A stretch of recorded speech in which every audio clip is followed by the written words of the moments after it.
steps to advance minority political participation and to build capacity of minorities to participate effectively.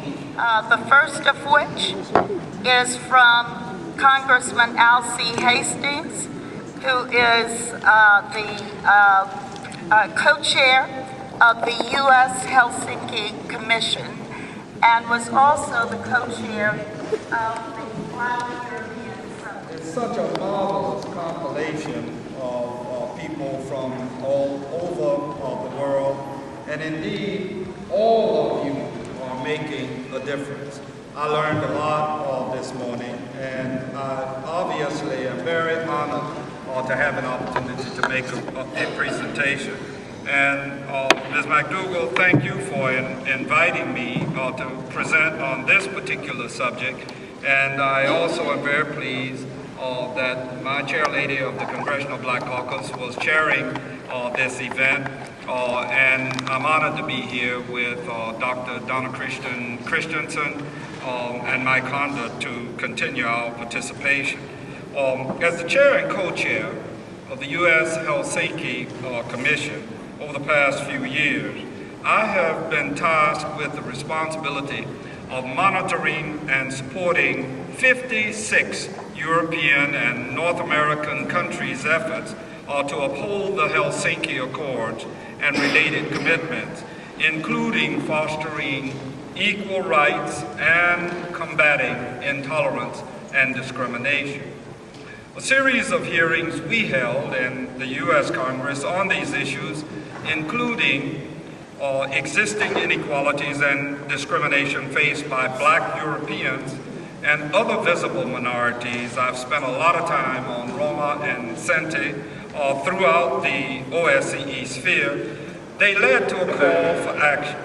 Instrumental to those hearings were your testimonies, Madam Chair McDougall, and a good friend of mine who will touch on some of the subject matter that I will, Joe Franz, that assisted in identifying patterns of concern in the OSCE region.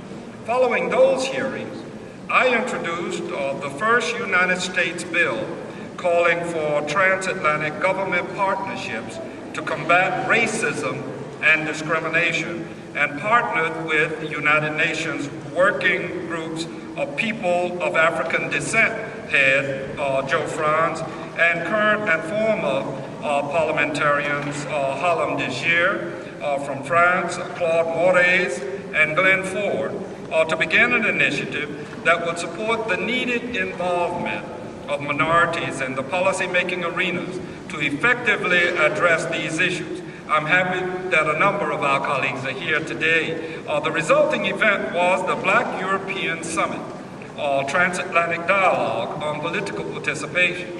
The summit took place over 2 days in April at the European Parliament in Brussels, Belgium. For the first time, a small group of political and intellectual minority leaders from more than 10 countries exchanged information on barriers to political participation and the roles of minority policymakers in representing minority interests, including promoting equal rights in the United States and Europe.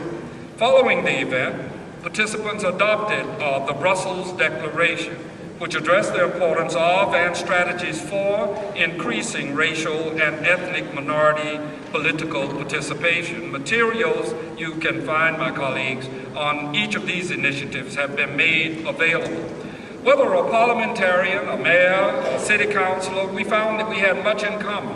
What did we learn? First, the majority of our political and legal systems do not accurately reflect the racial and ethnic diversity of our societies. Second, we have often not been sufficiently included in the development and or implementation of government policies, even when the stated goal was to combat racism and discrimination. Third, institutionalized processes are often at fault. Yet despite stated commitments to democracy, there continues to be a lack of political will from government, political parties, and other actors to include us. They do things to us and not with us. Fourth, the lack of political knowledge of our communities often made it difficult to gather the necessary empirical data to support effectively these issues. We noted that oftentimes political participation was defined as whether minorities had the right to vote or be elected. While this is one aspect of participation, there are many others. Policy making via obtaining positions in the government and or with political parties, grassroots advocacy, and an understanding of the political process, such as how laws are drafted, are also of great importance. We discussed simple solutions governments, political parties, and non-governmental organizations can employ, such as advertising employment opportunities in minority communities, requiring that at least a percentage of persons interviewed for a position are minorities, and providing minority fellowships and internships for teenagers and college students in parliaments, governments, agencies, and other organizations. These are just initial steps. We found the need for increased support for minorities currently in political careers and deemed it to be essential. Mentorship opportunities for current elected officials and those seeking elections, establishing support networks as our Congressional Black Caucus, and having procedures in place to address workplace discrimination were noted. I'm going to skip a little bit. Political education for minority communities, including advocacy, the development of physical and electronic support networks for minority elected officials, youth and community outreach, including the development of targeted professional development and hiring strategies in the political arena.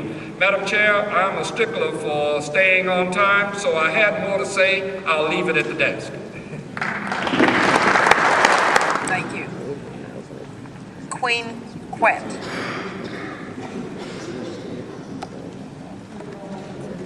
I want to salute our expert on minority issues for this outstanding forum, and also our chair. I'm Queen Quet, Chieftess of the Gullah Geechee Nation, and I'm also here to represent the International Human Rights Association for American Minorities. One of the things that I did not see included in our draft as an obstacle to the participation of other minorities brought me to a Gullah Geechee proverb that says, "If Honena know where Honena dear from, Honena Gwine know where Honena Gwine."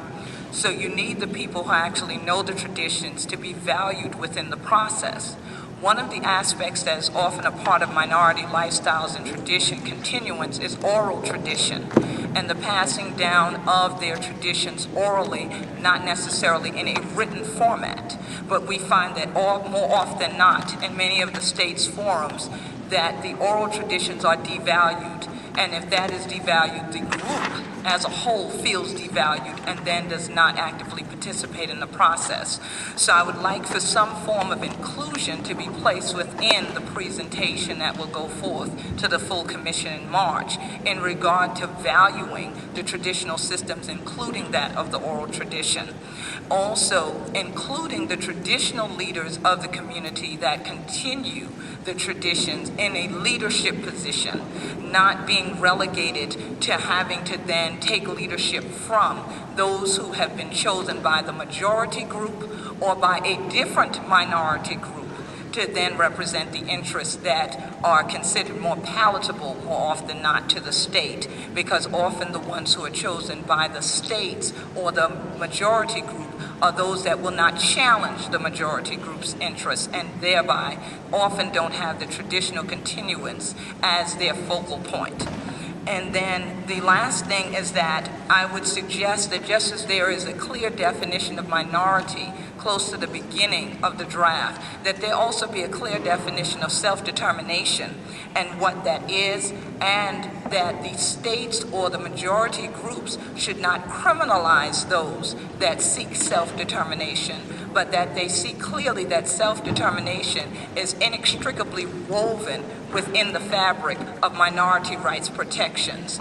And so I would ask that these be added to what I think is already an outstanding plan that is going forth. And I salute everyone who is here in this minority forum that are bringing this from paper to reality. Thank you for this opportunity and the invitation.